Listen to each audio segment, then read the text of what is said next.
Welcome back to Quick Business Tips. I'm Jennifer Swineford, and today we are talking about a moment that every single business owner that I know kind of dreads. It's the moment that you realize you made a mistake. There was some kind of service failure, something went wrong, but no matter what it was, one thing is for sure, your client is unhappy. If you're anything like me, your stomach drops, your face gets a little warm, and your first instinct might be fix it as fast as possible. Or maybe yours is to get a little defensive. But either way, you just want to make the problem go away. Imagine now if I told you that this moment that we all tend to dread is actually one of the most powerful, overlooked opportunities you will ever have in your business that allows you to build the kind of loyalty that nothing else does and create a raving fan for life.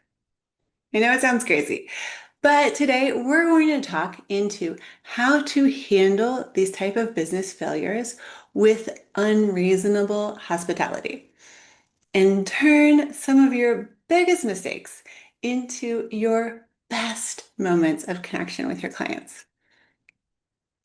So why is it that our first instinct in these moments of failure is so wrong? Why is it that we rush to fix it and sometimes make it worse? Well, in my experience, it boils down to one simple, very human emotion, and that is embarrassment. When we mess up, whether it's in business or our personal lives, we often feel embarrassed. And that embarrassment tends to make us become very self-focused. We get lost in our own feelings. We start thinking, oh no, now this client's going to think I'm incompetent. I can't do my job. This is going to ruin my reputation. They're going to leave me a bad review. And in this rush of thought and emotions and very human feelings, we often stop thinking about our client, which is where our focus has been all along as heart-centered, service-driven leaders. And instead, we turn all of our attention inside. We get lost thinking about ourselves and we become kind of stuck in the weeds in this problem and lose sight of the client's perspective, their thoughts, their feelings, their actual thoughts and feelings, not the ones that we are like telling ourselves, like they're going to fire me, they're going to think I'm stupid, they're going to leave me a bad review.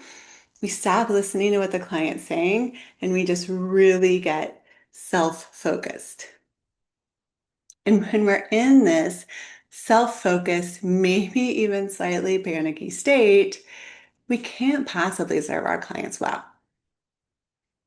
We try to rush to fix the problem, to have some kind of solution. And sometimes we don't even really understand what the real issue was for the client to begin with. Or maybe we get defensive, or we just gloss over it, not the problem so much as their feelings and what they're saying to us. And it causes us to miss a very powerful opportunity completely. So, how do we go about counteracting this very natural, very human, embarrassment fueled urge to fix everything as quickly as possible? The best way that I found is to have a system in place, a very simple 3-step framework that will allow you to take any negative situation and turn it to the positive. And it allows you to have something that you know that you're going to do anytime something goes wrong so that you can take all that energy that you want to focus inward and instead focus it into this framework, which allows you to continue to make your customer the center of all of your thoughts. The first step is simply listen. And don't do what we're all guilty of doing from one time to another, which is thinking about your response while they are still talking. So the first step is to just listen, not be thinking, not be rationalizing, not be getting defensive. Just listen to what they're saying, how they are saying it. And if you're able to be in person on a Zoom call or even a phone call, you can kind of read between the lines and get a feel for the emotion behind the words that they are using. The second step is to just take a breath and process what they've told you.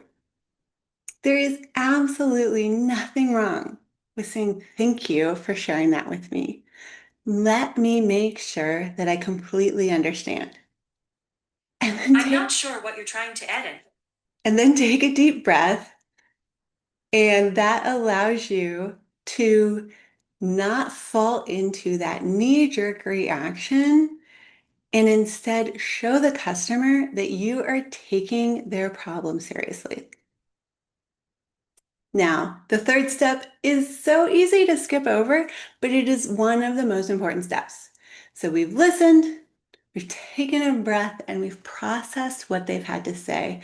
Now we want to make sure that they feel validated. They feel seen and heard and understood.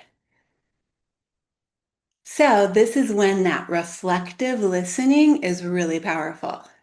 Something like, okay, so what I'm hearing is that you felt frustrated or disappointed when X happened because you were expecting Y. Does that sound right? And it's really important to start with what I'm hearing. Does that sound right? That those two parts need to be the cookie that is the Oreo, and then the cream in the middle is whatever went wrong, right? And by doing it this way, you make sure that the customer feels heard and understood before anything else. And maybe what you need to do before you make a statement like this is to ask some clarifying questions to get to a point where you feel like you can make the Oreo sandwich. Okay, what I'm hearing is, does that sound right? This framework allows you to remove yourself from your own mental mess, from your own emotions, and it puts yourself in your client's shoes. And it allows you to really see the situation from their standpoint. Now, listening, processing, and making your client feel heard is great. It's above and beyond what most businesses are going to do, but you're still going to have to fix the mistake. And a simple fix, that's good service. That's baseline. That's what's expected. But when we aim for unreasonable hospitality, we want to take this negative situation and turn it so positive that they become a loyal fan for life. Now, there is a fantastic story from Will Guidara and his book, Unreasonable Hospitality, that perfectly illustrates how a business went about this.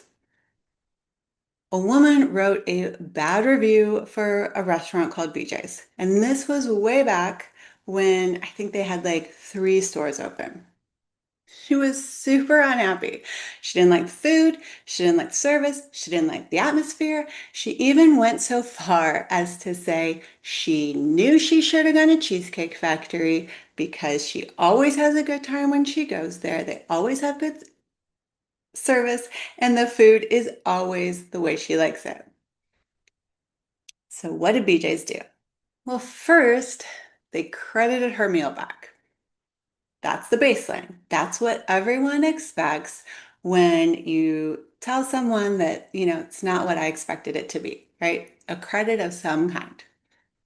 But then they took that step to the unreasonable hospitality and they sent her a handwritten letter along with a gift card, not to BJ's, not come back and let us try again.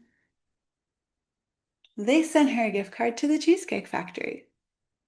And in this handwritten letter, they told her I'm so sorry that you had this experience. It's not what we want our customers to have. We want you to have a great time. So we are sending you to the Cheesecake Factory so you can get the food that you expect, the service that you expect, and have a wonderful experience there. Now, picture doing this for a second. They didn't just solve the problem, which was credit back. You shouldn't have to pay for something that you didn't like. They solved this woman's problem. She wanted to have a nice meal out. She wanted to have the experience that she expected. And in order for them to really tell her that she was heard, they went so far as to give her a gift card to a direct competitor. Now, I don't know about you, but that would be a difficult pill for me to swallow.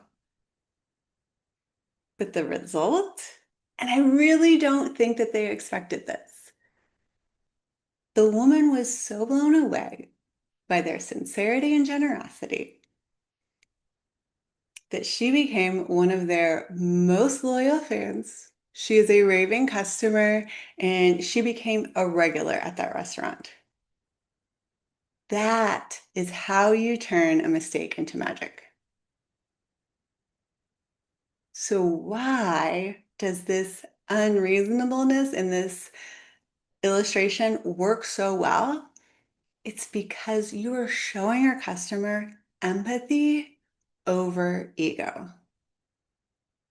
Because that embarrassed feeling that we feel when something doesn't go the way we expected, and it makes you feel like you look bad in front of your customer, it's all about ego. We start worrying about our reputation, how our business is going to look, how the customer is going to perceive us and the work that we do. But what BJ's did with their Cheesecake Factory solution, that was 100% empathy. That was focused entirely on the customer and what she wanted and had nothing to do with what BJ's wanted. And when you handle your next problem with this level of care and understanding, you will show your client that your commitment to their happiness is far more important than your own pride. And your values no longer are just words on a website. You start demonstrating that they are real and they show up in how you operate, especially when things don't go as planned. And that is something that a client is never going to forget. It builds trust so deep that it can smooth over all the imperfections that we know are going to come up from time to time. So, how can you start putting this into practice this week? The next time you fix a problem, you come to a problem with a client, whether it's big or small, consider consciously implementing the three-step framework. Listen, process, validate, or empathize, whatever word works for you here. Don't just jump into a solution. Don't try to fix the problem. Take a deep breath. Ask at least one clarifying question. And then give them the little Oreo sandwich. What I'm hearing is XYZ. Does that sound right? And just see how it changes the dynamic in the conversation. Because I have seen it take someone go from like a level 8 or 9 irate to like a 3 or 4, like, oh, like immediately, just that Oreo sandwich. And when you start putting people first, especially when the moments are difficult, that is the real key to building a better, more successful business. And that is something that I am incredibly passionate about. It's not just a nice idea, it's a profitable strategy. And because I'm so passionate about this, I have created a free guide for you. It's called When You Put People First, Profits Follow. It's a 6-step workbook designed for you to turn these exact principles of unreasonable hospitality and authentic connection into tangible, repeatable processes for your own business. And if you want to get your hands on this free guide and start building your own unshakable client loyalty, all you have to do is use the link in the show notes below. Because let's face it, mistakes are inevitable, but they can also be amazing opportunities. They give you the chance to prove your character, demonstrate your values, and show your clients that you care far more about them than your own ego. Until next time, keep leading with your servant's heart, embrace your imperfections, and keep striving for your own limitless impact.